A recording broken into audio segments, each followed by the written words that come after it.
বলবেন রপ্তানি না করলে আমাদের বৈদেশিক মুদ্রা আসবে না। শুনে রাখেন, নবীর ইজ্জতের বিনিময়ে কোন রেমিটেন্স, কোন বৈদেশিক মুদ্রা আমরা খেতে চাই না। যদি বলেন যে না খেয়ে থাকতে হবে, আল্লাহর পয়গম্বরের উম্মতেরা বলবে প্রয়োজনে পেটে পাথর বাঁধবো, এরপরেও নবীর দুশমনের সঙ্গে কোনো আপোষ নাই। আসসালামু আলা সাইয়্যিদিল আম্বিয়া ওয়াল মুরসালিন ওয়া আলা আলিহি ওয়া আসহাবিহি ওয়া মান তাবিআহুম ওয়া দাআ বিদাওয়াতিহিম ইলা ইয়াউমিদ্দিন, আম্মা বা'দ। আউযু বিল্লাহি মিনাশ শাইতানির রাজীম। বিসমিল্লাহির রাহমানির রহিম। ওয়ালা তারকানু ইলাল্লাযীনা যালামু ফাতামাসসাকুমুন নার ওয়া মা লাকুম মিন দুনিল্লাহি মিন আউলিয়া সুম্মা লা তুনসারুন। সাদাকাল্লাহুল আযীম।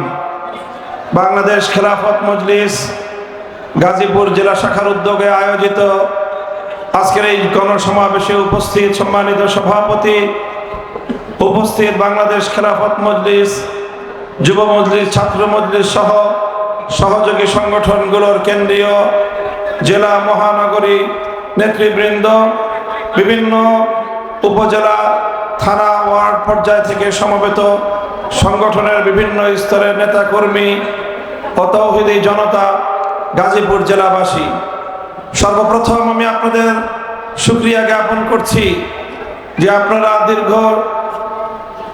দীর্ঘ সময় ধরে প্রতিকূল আবহাওয়া উপেক্ষা করে আজকের আমাদের এই গণসমাবেশকে একটি গণসমুদ্রে পরিণত করে দীর্ঘ সময় অপেক্ষমান রয়েছেন। আল্লাহ রাব্বুল আলামিন আপনাদের সকলকে উত্তম বিনিময় দান করুন। আমি সর্বপ্রথম মহান রব্বুল আলামিনের শুকরিয়া আদায় করি যে রব্বুল আলামিন বাংলাদেশের মানুষের বুকের উপর থেকে জগদ্দল পাথরের মতো চেপে বসা ইতিহাসের জঘন্যতম স্বৈরাচারী শাসক শেখ হাসিনাকে উৎখাত করে দিয়ে এদেশের মানুষকে মুক্ত বাতাসে, মুক্ত আকাশে নিঃশ্বাস গ্রহণ করার সুযোগ করে দিয়েছেন। আল্লাহুম্মা লাকাল হামদু ওয়া লাকাশ শুকর।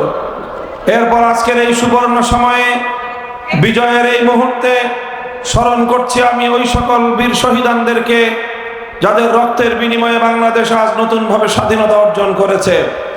2009 সালের পিলখানা ট্রাজেডির 57 জন দেশপ্রেমিক সেনা কর্মকর্তা, 2013 সালে শাপলা চত্বরে নবী প্রেমিক, আশেকে রাসূল, হেফাজতে ইসলাম বাংলাদেশের নেতা কর্মী, শত শহীদের রক্তে ভেজা শাপলা চত্বরের শহীদানদের কথা স্মরণ করছি।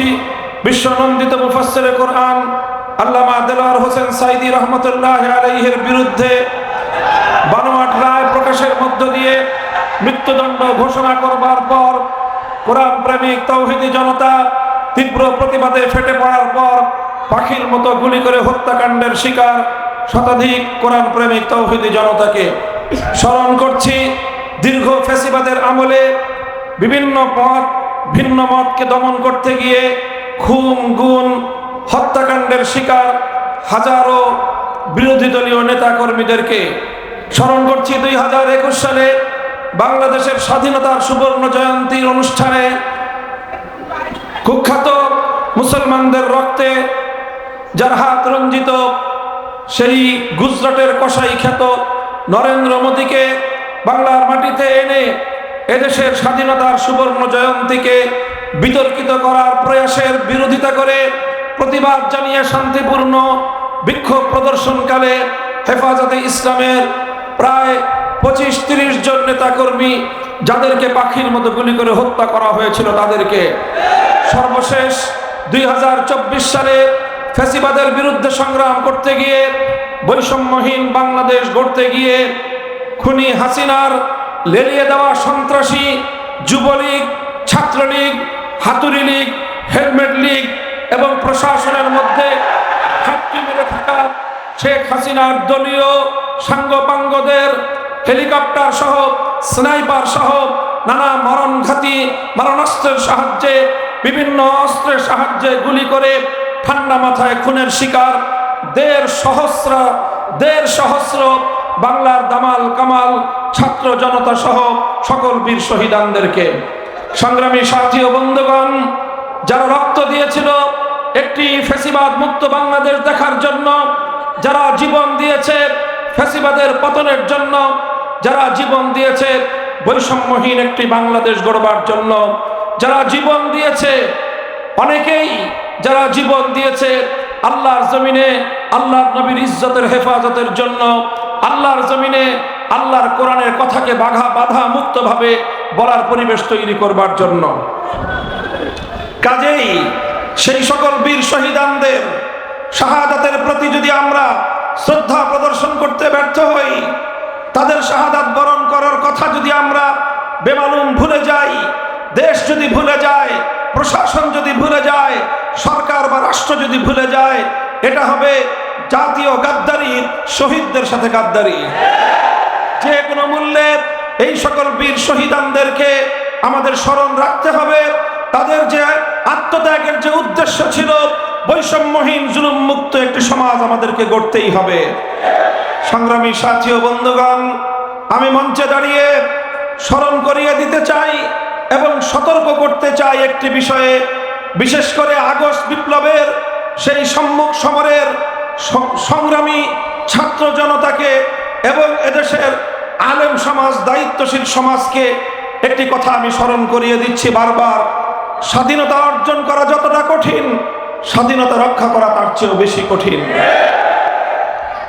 আর বিশেষভাবে এই দেশের মানুষের একটি তিক্ত অভিজ্ঞতা রয়েছে, সে কারণে আমাদেরকে স্বাধীনতা অর্জন করার পর, বিজয় অর্জন করার পর সেই বিজয় ছিনতাইকারীদের হাত থেকে রক্ষা করবার জন্য আমাদেরকে অনেক বেশি মনোনিবেশ করতে হবে। আমরা দেখেছি 1971 সালে যখন এই স্বাধীন বাংলাদেশের অভ্যুদয় ঘটে, স্বাধীন বাংলার এই মানচিত্র খুব অল্প সংগ্রামের মধ্য দিয়ে আমরা অর্জন করিনি। এই বাংলার মানচিত্র আমাদেরকে পেতে গিয়ে তিনটি আধিপত্যবাদের বিরুদ্ধে লড়াই করতে হয়েছিল। আমাদেরকে লড়তে হয়েছিল 200 বছরের ব্রিটিশ বেনিয়া সাম্রাজ্যবাদী শক্তির বিরুদ্ধে। আমাদেরকে লড়তে হয়েছিল সেই 1905 সাল থেকে 1947 সাল পর্যন্ত পশ্চিমবঙ্গের দাদাবাবুদের বিরুদ্ধে, যারা পূর্ববঙ্গের মুসলিম সভ্যতা এবং ইসলামী জাতিসত্তার বিরুদ্ধে ঘোরতর বিরোধী ছিল। সাম্প্রদায়িক রবীন্দ্রনাথ ঠাকুরদের নেতৃত্বে যারা এই পূর্ববঙ্গের মুসলমানদের উত্থানের বিরুদ্ধাচরণ করেছিল, তারা এর বিরুদ্ধে লড়াই করে পশ্চিম বাংলার খবরদারি মুক্ত একটি পূর্ব বাংলা 1947 সালে গঠন করতে হয়েছিল। আর তৃতীয় সংগ্রাম ছিল পশ্চিম পাকিস্তানি খান পাঠানদের বিরুদ্ধে। আমরা যাদেরকে বলেছিলাম তোমরা আমাদের ভাই, আমরা তোমাদের ভাই হতে চাই, তারা আমাদেরকে বলেছিল তোমরা বাঙালি, তোমরা হবে আমাদের দাস, আমরা হব তোমাদের প্রভু। আমরা পরিষ্কার বলে দিয়েছিলাম আমরা মুসলমান, আমাদের একমাত্র প্রভু আরশের মালিক। এই জমিনে আমাদের বন্ধু থাকতে পারে, কোনো প্রভু থাকতে পারে না। আমাদের উপর যদি কেউ প্রভুত্ব ফলাতে আসে, সে যত বড় শক্তি হোক না কেন, সেই প্রভুত্ব ফলাবার যে হাত আমাদের দিকে এগিয়ে আসে, সে হাত আমরা ভেঙে গুড়িয়ে দিতে চাই। সংগ্রামী সাথী ও বন্ধুগণ, এইভাবে তিনটি আধিপত্যবাদের বিরুদ্ধে লড়াই করে 200 বছরের সংগ্রামের মধ্য দিয়ে এই স্বাধীন বাংলাদেশের অভ্যুদয় হয়েছিল। যেই সংগ্রাম সূচনা হয়েছিল ইনশাআল্লাহ বলে, অর্থাৎ আল্লাহ পাকের উপর অবিচল আস্থা এবং বিশ্বাসের মধ্য দিয়ে স্বাধীনতার ডাক এসেছিল। আর এই স্বাধীনতার কমিটমেন্ট ছিল, জাতির সঙ্গে অঙ্গীকার ছিল, কোরআন সুন্নাহ বিরোধী কোনো আইন এদেশে তৈরি করা হবে না। আমি ইতিহাসের রেফারেন্স বলছি, 1970 সালের জাতীয় নির্বাচনের আমি সেই ইশতেহারের কথা বলছি, যে ইশতেহারে কোরআন সুন্নাহ বিরোধী কোনো আইন তৈরি না করবার অঙ্গীকার করা হয়েছিল এই জাতির সঙ্গে। এরপরে আমরা কি দেখলাম?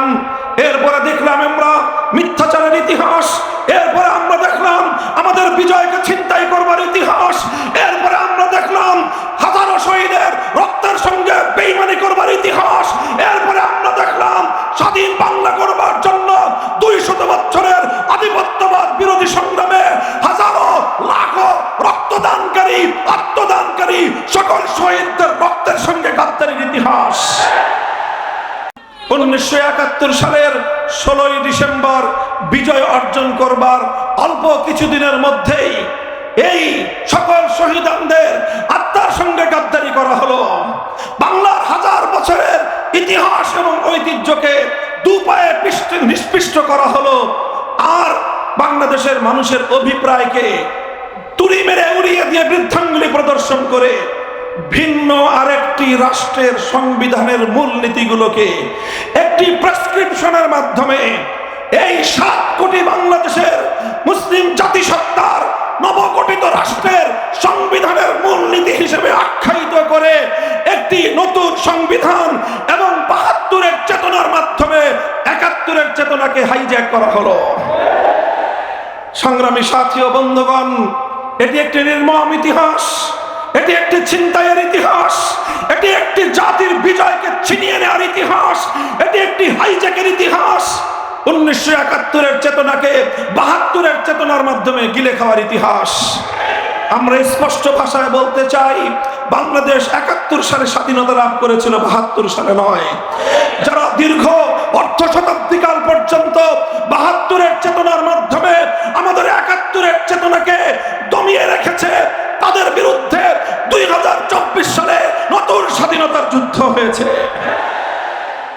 কাজেই এই যে 1971 সালের এই নির্মম ঘটনা, এই দুঃখজনক ঘটনা থেকে আজকে 2024 সালের 5ই আগস্টের নতুন আখ্যায়িত স্বাধীনতাকে রক্ষা করবার জন্য বিজয়ী ছাত্র জনতাকে, আলেম সমাজকে, দেশপ্রেমিক জনতাকে ঐক্যবদ্ধ থাকতে হবে। যে কোনো মূল্যে ষড়যন্ত্রকারীদের চক্রান্ত রুখে দিতে হবে। পতিত স্বৈরাচারী সরকার এবং তার দোসররা কিন্তু বসে নাই।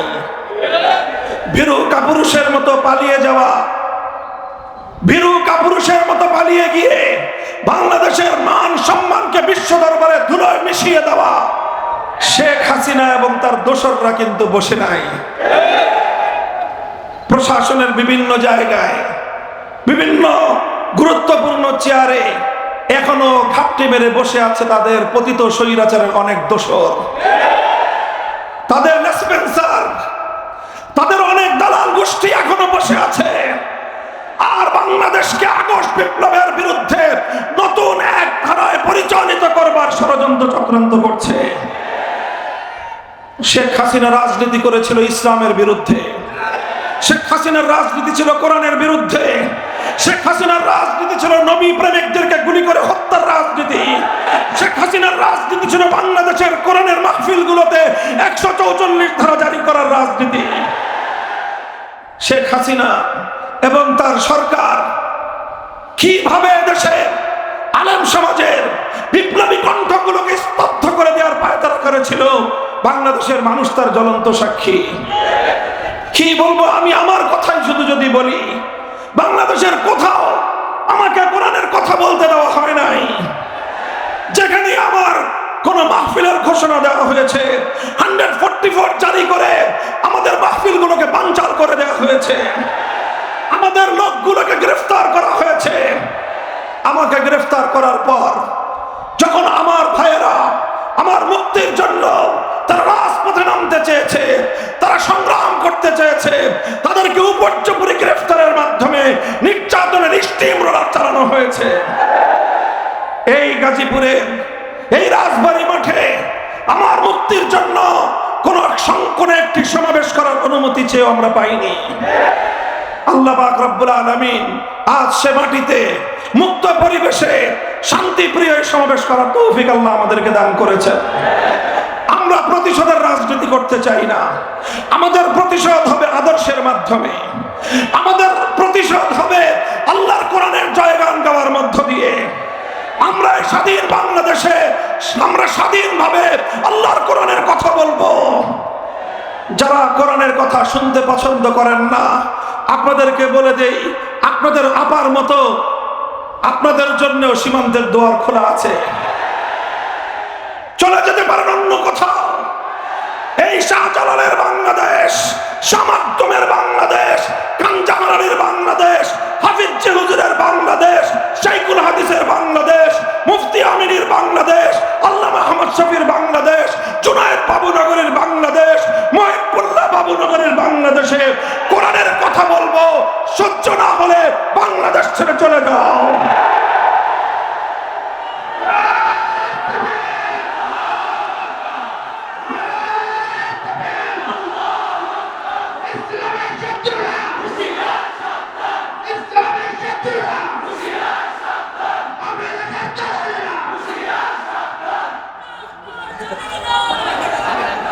ইতিহাসের এক নির্লজ্জ লজ্জাজনক এক অধ্যায় রচনা করে বিদায়ী প্রধানমন্ত্রী, পতিত স্বৈরাচারী, ফ্যাসিবাদের কলঙ্কিনী শেখ হাসিনা পালিয়ে গেছেন।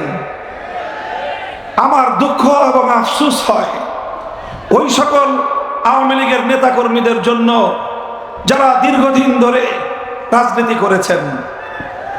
তাদের মধ্যে কিছু ভালো মানুষ আছেন যারা শান্তিপ্রিয়ভাবে ভিন্ন মতের প্রতি শ্রদ্ধা প্রদর্শন করে রাজনীতি করতে চান।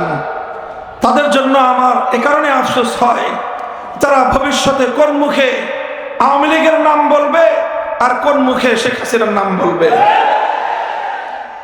কারণ আফসোসটা এই জন্য হয় যে তাদের নেত্রী আজ তাদের সামনে যে দৃষ্টান্ত উপস্থাপন করলেন, বাংলাদেশে আমরা দেখেছি জনপ্রতিরোধের মুখে, বিরোধী পক্ষের আন্দোলন সংগ্রাম এবং অভ্যুত্থানের মুখে অনেক সরকারের পতন ঘটেছে।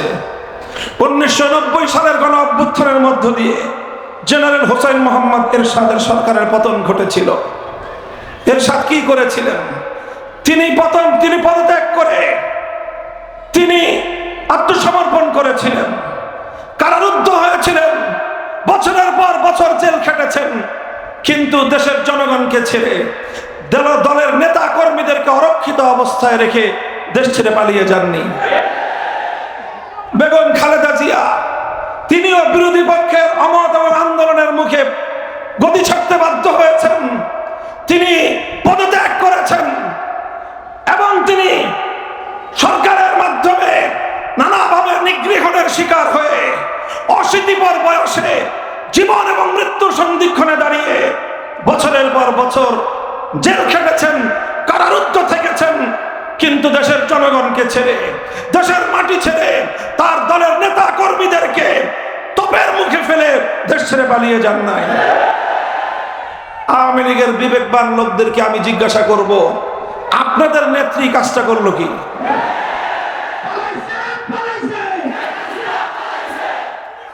আমরা কিছু বলবো না, আপনাদের বিবেকের বদ্ধ দুয়ারটা খুলে দিয়ে আজকে রাত্রে বাড়িতে গিয়ে ঘুমাবেন আর নিজের কাছে বিবেকের কাছে প্রশ্ন করবেন, আপনার নেত্রী যেই কাজটা করলো, তিনি এই কয়েকদিন আগেও বলেছিলেন শেখ হাসিনা পালায় না। আপনারা ওনার সুরে সুর মিলাই বলেছিলেন শেখ হাসিনা পালায় না। আমি এখন আপনাদের কাছে প্রশ্ন করতে চাই, শেখ হাসিনা পালিয়েছে না পালায় নাই?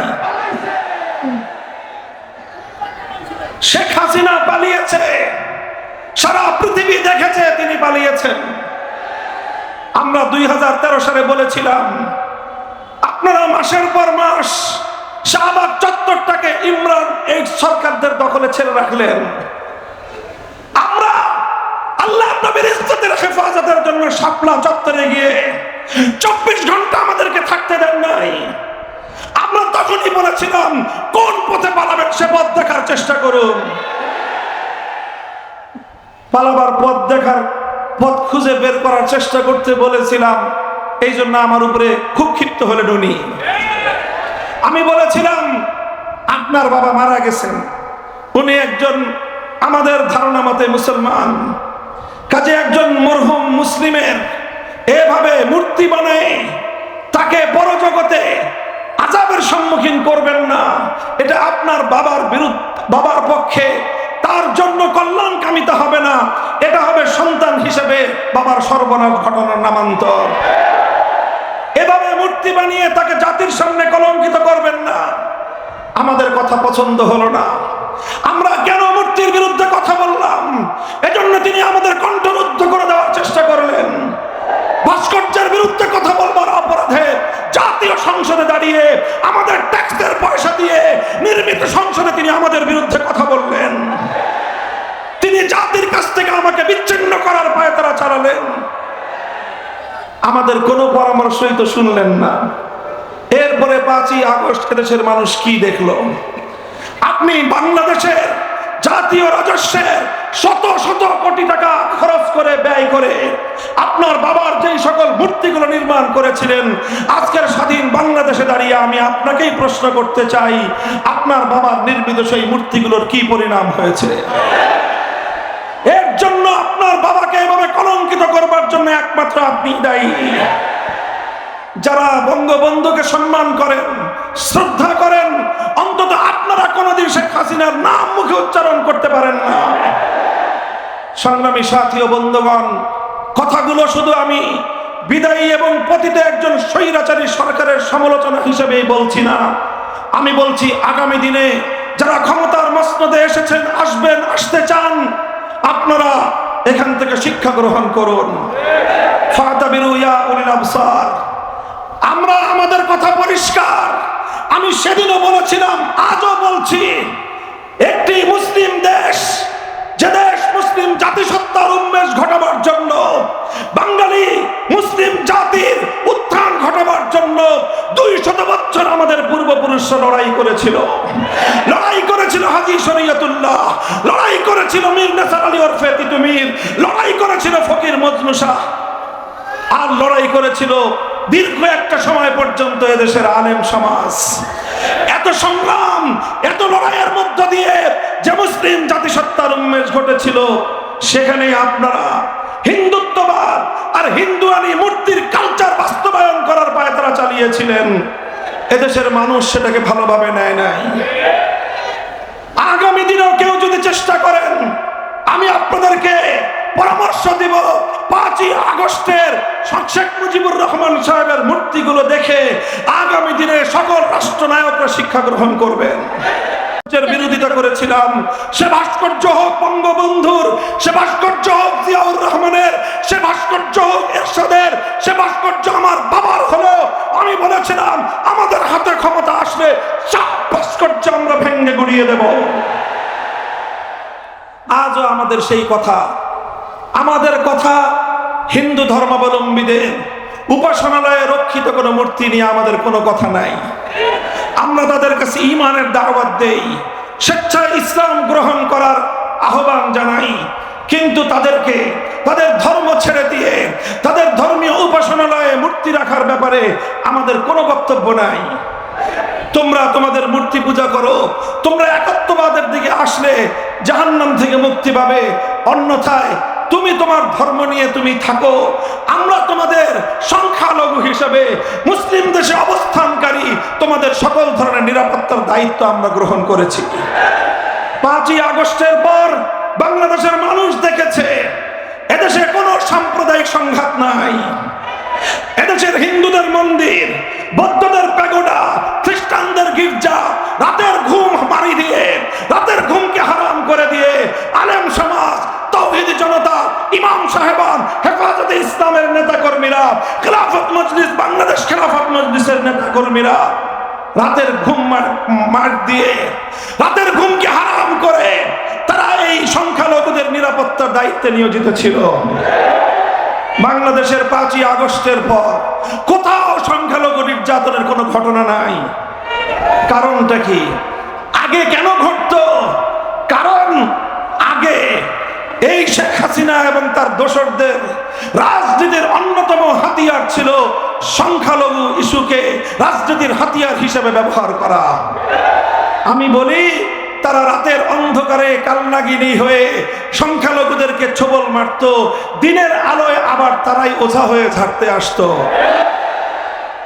যতগুলো হিন্দু পরিবারের উপর হামলার ঘটনা আছে, যতগুলো মন্দির ভাঙ্গার ঘটনা আছে, নিরপেক্ষ তদন্ত হলে বেরিয়ে আসবে এগুলোর সঙ্গে আওয়ামী সরকারের দোসররাই জড়িত ছিল। এখন আর সেই নাটকের নায়ক নায়িকারাও নাই, বাংলাদেশে সংখ্যালঘু নির্যাতনের নাটকও নাই। ওরা আবার রোদ পেতে আছে, সুযোগ খুঁজছে আবার সংখ্যালঘুদেরকে অন্ধকারে এসে সাবোটাজ করবে, সংখ্যালঘুদেরকে বাড়িঘরে অগ্নিসংযোগ করে আবার বাংলাদেশে সাম্প্রদায়িকতার বিষ বাষ্প ছড়িয়ে দেওয়ার পায়তারা চালাচ্ছে। আমি সংখ্যালঘু ভাইদেরকে বলি, ইসলাম এক উদারতার ধর্ম। ইসলাম সংখ্যালঘুদের সর্বোচ্চ নিরাপত্তা দেওয়ার ধর্ম। আল্লাহর নবী যেভাবে সংখ্যালঘুদেরকে তাদেরকে নিরাপত্তা দিয়েছেন, কিয়ামত পর্যন্ত কোন নেতা, কোন ধর্ম প্রনেতা, কোন সামাজিক নেতা আমার নবীর মতো সংখ্যালঘুদের নিরাপত্তা নিশ্চিত করতে পারবে না। সংগ্রামী সাথী ও বন্ধুগণ, সংখ্যালঘুদের অধিকারের পাশাপাশি মনে রাখতে হবে 200 বছরের আমাদের সংগ্রাম ছিল বাঙালি মুসলিম একটি জাতিসত্তা গড়ে তোলা। কাজেই 90% মুসলমানের, 90% মুসলিম জাতির যদি তাদের সেন্টিমেন্টের প্রতি, তাদের ধর্মীয় আবেগ অনুভূতির প্রতি শ্রদ্ধা প্রদর্শন না করা হয়, কোনোদিনও বাংলাদেশ এগিয়ে যেতে পারবে না। কাজেই আজকে অন্তর্বর্তীকালীন সরকারকেও আমরা একটি কথা বলে দিতে চাই, আমরা আপনাদেরকে সহযোগিতা করতেছি। আন্দোলনে ছিলাম আমরা, সংগ্রামে ছিলাম আমরা, কারারুদ্ধ হয়েছিলাম আমরা, 13 সাল থেকে 21 সাল পর্যন্ত রক্ত দিয়েছি আমরা, শাহাদাতের রক্ত দিয়ে ধৌত করেছি বাংলার এই রাজপথ রাজপথ। আমরা সব জায়গায় ছিলাম এবং বিজয়ের পরে আমরা সংখ্যালঘুদেরকে পাহারা দিয়েছি। আমরা চাঁদাবাজ মাস্তানদের হাত থেকে ব্যবসায়ীদের নিরাপত্তা দেওয়ার চেষ্টা করেছি। আজও পর্যন্ত আপনাদের সহযোগিতায় নিরলসভাবে আমরা কাজ করে যাচ্ছি, ভবিষ্যতেও আমরা কাজ করে যাওয়ার ইচ্ছা রাখি। তবে শুধু আমাদের একতরফা ইচ্ছা দিয়ে হবে না, আমাদের সহযোগিতা পাওয়ার জন্য আপনাদের ইচ্ছা থাকতে হবে। আমি একটা কথা বলেছিলাম, আমরা গায়ে পড়ে সহযোগিতা করতে চাই। আপনারা যদি পা দিয়ে ঠেলে দিতে চান, তাহলে পরিণামটা খুব ভালো কারোর জন্যই হওয়ার কথা না। আমি নাকি কড়া করে বলি, নরমাল করেই বললাম, আরো নরম করে বলতে আমরা জানি, কিন্তু আবার প্রয়োজনে আমরা বজ্রের মতো গর্জন দিতে জানি, আমরা আপোষের হাত বাড়িয়ে দিতে জানি, আবার গাদ্দারির কাঁধের উপর আমাদের হাত উত্তোলন হতে এতটুকু কেঁপে ওঠে না। সংগ্রামী সাথী ও বন্ধুগণ, আমি অন্তর্বর্তীকালীন সরকারকে বলবো, খবরদার, হিন্দুত্ববাদ এদেশের মানুষ পছন্দ করে না। হিন্দুরা হিন্দুদের ধর্ম নিয়ে থাকবে। 90% মুসলিম জাতিসত্তার সন্তানদের উপর, আগামী প্রজন্মের উপর হিন্দুত্ববাদ চাপিয়ে দেওয়ার ষড়যন্ত্র আমরা অতীতেও বরদাস্ত করি নাই, ভবিষ্যতেও বরদাস্ত করব না। হিন্দুত্ববাদের জায়গায় যদি আবার নতুন করে নাস্তিক্যবাদ ছড়িয়ে দিতে চান, স্কুলে আমাদের কোমলমতি সোনামণিদেরকে যদি আপনারা নাস্তিক্যবাদে দীক্ষিত করতে চান, মনে রাখবেন, আমরা যেভাবে হিন্দুত্ববাদের মোকাবেলা করেছি, নাস্তিক্যবাদের মোকাবেলা এর চেয়ে আরো কঠোরভাবেই করব আমরা। পরিণাম কি হবে ভাববার সময় আমাদের নাই। ইসলামের প্রশ্নে, দেশ এবং মানবতার প্রশ্নে মাথায় কাফনের কাপড় বেঁধেই আমরা রাস্তায় নামি। বহুবার এই ইতিহাস আমরা রচনা করেছি। আমরা জানি ইসলাম জিন্দা হতা হয় হর কারবালা কে বাদ। যখন আমার সন্তানের রক্ত ঝরবে, যখন আমার রক্ত ঝরবে, সেই ইমানদার শহীদের রক্তের উপরেই ইসলাম নামক বৃক্ষটি গড়ে উঠবে। আমরা বলতে চাই, নাস্তিক্যবাদ আমরা দেখতে চাই না। শিক্ষা কমিশন আপনারা ভেঙে দিয়েছেন, জাতীয় গণমাধ্যমে সংবাদ ছেপেছে, এতটুকুকে আমরা স্বাগত জানাই। কিন্তু মনে রাখবেন, এখানে আমার বক্তব্য, আমাদের কথা শেষ নয়। আমরা শিক্ষা কমিশনের শেষ পরিণাম পর্যন্ত গভীর পর্যবেক্ষণ করব। চিহ্নিত কোন ইসলাম বিদ্বেষীকে বাংলাদেশের শিক্ষা কমিশনে বরদাস্ত করব না। আমরা নিরপেক্ষ সাধারণ মানুষ যারা আছেন, তাদেরকে দিয়ে শিক্ষা কমিশন গঠন করুন। আমরা বলি না আমাদের আলেম ওলামাদেরকে দিয়ে শিক্ষা কমিশন করে ফেলুন। আমরা শুধু এতটুকু আবদার করি, 90% মুসলমানদের দেশের শিক্ষা কমিশনে শিক্ষা এবং পাঠ্যসূচি নির্ধারণের ক্ষেত্রে আলেম সমাজের কন্ট্রিবিউশন থাকা দরকার। একজন অন্তত আলেম ইসলামী শিক্ষাবিদ রাখুন, এরপরে অন্যান্য বিভাগ থেকে রাখুন, যাতে এমন কোন পাঠ্যসূচি আমার সোনামণিদের জন্য প্রণীত না হয় যেটা আমার সন্তানের ঈমানকে হরণ করতে পারে। মনে রাখবেন, আগামী প্রজন্মের ঈমানকে রক্ষা করবার জন্য আমরা যুদ্ধ করতে প্রস্তুত থাকি। আরেকটা কথা, এটাই আমার সর্বশেষ পয়েন্ট। আন্তর্জাতিক মানবতা বিরোধী যে আন্তর্জাতিক মানবতা বিরোধী দমন, মানবাধিকার বিরোধী দমন যে আইন, সেই দমন আইনের সংস্কারের মাধ্যমে নতুন কিছু ধারা অন্তর্ভুক্ত করার প্রস্তাবনা এসেছে। তার মধ্যে 3টি ইস্যু খুব স্পর্শকাতর। 1 নম্বর, ট্রান্সজেন্ডারের নামে সমকামিতাকে বাংলাদেশে বৈধতা দেওয়ার পায়তারা চলছে।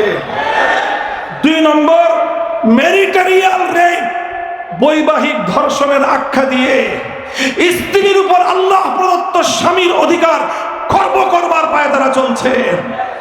3 নম্বর, জোরপূর্বক গর্ভধারণ ইত্যাদি শিরোনামে আল্লাহ প্রদত্ত প্রতিটি দম্পতির স্বাভাবিক নরমাল সম্পর্ককে বিঘ্নিত করে প্রতিটি দম্পতির মধ্যে ঘরে ঘরে অশান্তির আগুন জ্বালিয়ে দেবার পায়তারা করছেন। মনে রাখবেন, আল্লাহ প্রদত্ত প্রতিটি দম্পতির যেই অধিকার, সেই অধিকার যদি হাত দেওয়ার চেষ্টা করেন, আমরা আমাদের পরিণামের কথা চিন্তা করার সুযোগ পাবো না। সে হাত আমরা ভেঙে গুড়িয়ে দিতে উদ্যত হব। 3 নম্বর ইস্যু হলো, ভারতে একের পর এক ঘটনা ঘটছে। আমার নবীর ইজ্জতের বিরুদ্ধে কটূক্তি করা হচ্ছে। নূপুর শর্মা থেকে আজকে রামগিরি মহারাজ পর্যন্ত একটার পর একটা আমার নবীর ইজ্জত নিয়ে আপনারা চিনিমিনি খেলছেন। সেদিন দেখলেন মুম্বাইয়ের মুসলমানেরা, ভারতের মুসলমানরা কিভাবে গর্জে উঠেছে। যদি আপনারা এভাবেই আমার নবীকে আঘাত করতে থাকেন, আপনার দেশের অখণ্ডতা রক্ষা করতে পারবেন না। বাংলাদেশের রাষ্ট্রকে বলবো, ভারতীয় রাষ্ট্রদূতকে তলব করে হুঁশিয়ার করে দেন। মনে রাখবেন, ওরা আমার নবীকে গালি দিবে আর আপনারা ইলিশ মাছ রপ্তানি করে পীড়িত করবেন। বাংলাদেশের মানুষ সেই প্রেম দেখতে প্রত্যাশ করবেন। বলবেন রপ্তানি না করলে আমাদের বৈদেশিক মুদ্রা আসবে না। শুনে রাখেন, নবীর ইজ্জতের বিনিময়ে কোন রেমিটেন্স, কোন বৈদেশিক মুদ্রা আমরা খেতে চাই না। যদি বলেন যে না খেয়ে থাকতে হবে, আল্লাহর পয়গম্বরের উম্মতেরা বলবে প্রয়োজনে পেটে পাথর বাঁধবো, এরপরেও নবীর দুশমনের সঙ্গে কোনো আপোষ নাই। আগামী সোমবার দিন 30শে সেপ্টেম্বর, বলেন আগামী সোমবার 30শে সেপ্টেম্বর বিকাল 3টায় ঐতিহাসিক বাইতুল মুকাররম উত্তর গেটে হেফাজতে ইসলামের পক্ষ থেকে নবীর ইজ্জতের বিরুদ্ধে কটূক্তি করার প্রতিবাদে বিক্ষোভ সমাবেশ মিছিল হবে। যাবেন তো ইনশাআল্লাহ? আমরা দেখিয়ে দিতে চাই আমরা শান্তিপূর্ণ প্রতিবাদ জানাতে জানি। আমরা দেখিয়ে দিয়েছি আমাদের নবীর ইজ্জতের হেফাজতের জন্য শাপলা চত্বরের পিচ ধরা রাস্তাকে বুকের রক্ত দিয়ে রঞ্জিত করতে আমরা জানি। আল্লাহ পাক তৌফিক দান করুন। আখেরি পয়গাম, আল্লাহর জমিনে যদি আপনারা বৈষম্যহীন পূর্ণাঙ্গ ইনসাফপূর্ণ সমাজ কায়েম করতে চান, মানব রচিত তন্ত্র মন্ত্র দিয়ে সম্ভব নয়। এজন্য আল্লাহ প্রদত্ত এক রাজনৈতিক বন্দোবস্তের প্রয়োজন, আর সেই রাজনৈতিক ব্যবস্থার নাম হলো খেলাফতের রাজনীতি। আমরা সেই খেলাফত বাস্তবায়ন করার জন্য একটি শপথে বলিয়ান হতে চাই। আপনারা আমাদের সঙ্গে আল্লাহর জমিনে আল্লাহর খেলাফত কায়েমের সংগ্রামে কারা কারা যোগদান করবেন? আল্লাহ পাক আপনাদেরকে কবুল করুন। বাংলাদেশ খেলাফত মজলিস, যুব মজলিস, ছাত্র মজলিস সহ আমাদের সংগঠনগুলোতে আপনারা শামিল হন। ইনশাআল্লাহ দেখা হবে রাজপথে।